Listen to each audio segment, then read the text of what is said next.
Hey guys, আবার একটা mini ব্লগে আপনাদের স্বাগতম। দেখতে পাচ্ছ এখন আমি আছি শ্বশুর বাড়িতে, আর এটা আমার শালার মেয়ে রয়েছে।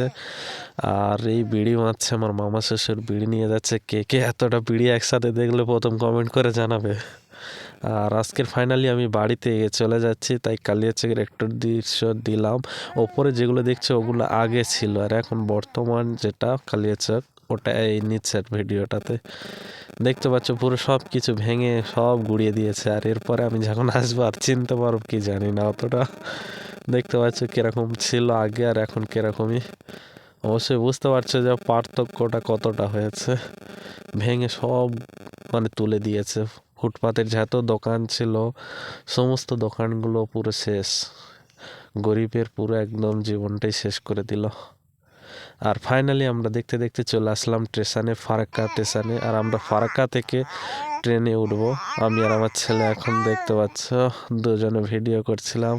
ওই কান ছিল খুবই, কিন্তু ভিডিও করছিলাম যখন ওই চুপ ছিল, তার জন্য ভিডিওটা চালু করেছিলাম, দেখালাম তোমাদের সাথে। আর এটাই আমার ছেলে রয়েছে, কিরকমই সুন্দর দেখতে অবশ্যই কমেন্ট করে জানাবে। আর এই দিকটাতে পুরো একদম ফাঁকা। আর ফারাক্কা স্টেশন অতটা জ্যাম থাকে না। আর ওকে ট্রেন দেখাচ্ছিলাম, এই তার মানে এর আগে একবার দেখেছিল আর এই প্রথম, মোট দুবার। আর ফাইনালি আমাদের ট্রেন চলে আসলো, গৌর এক্সপ্রেস, যেটা আমাদের ফারাক্কা থেকে 10টা 7-এ ছেড়েছিল। আর শিয়ালদাতে এসে পৌঁছে গিয়েছিলাম আমরা প্রায় 5:30-5টার দিকে না আমরা পৌঁছে গিয়েছিলাম, 5:10-15 এরকমই হবে পৌঁছে গিয়েছিলাম। তো চলো আমরা এখন বাড়ি যাই। তোমরা একটু চ্যানেলটাকে সাবস্ক্রাইব করে নিও। হ্যাঁ, আমার ভয়েসের সাথে সাথে যে ভয়েসটা শুনতে পাচ্ছ এটা আমার ছোটো ছেলে। আর আমি রাত 9টা-10টার দিকে ভয়েস অ্যাড করছি, ওই তাও জায়গায় আছে।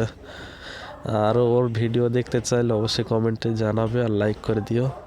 আর ট্রেনের ভিতরে একটা ছোট্ট একটা দৃশ্য আছে, তোমাদের দেখাবো, দেখবে।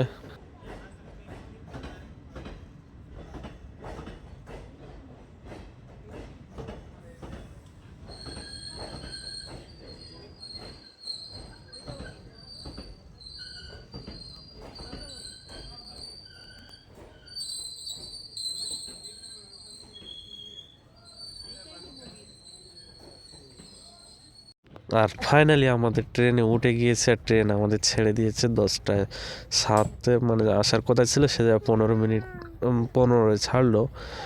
যাই হোক, মোটামুটি একটু টাইম নিয়েছিল। তা চলো, আমি আর আমার ছেলে এখন বসে আছি জানালার ধারে।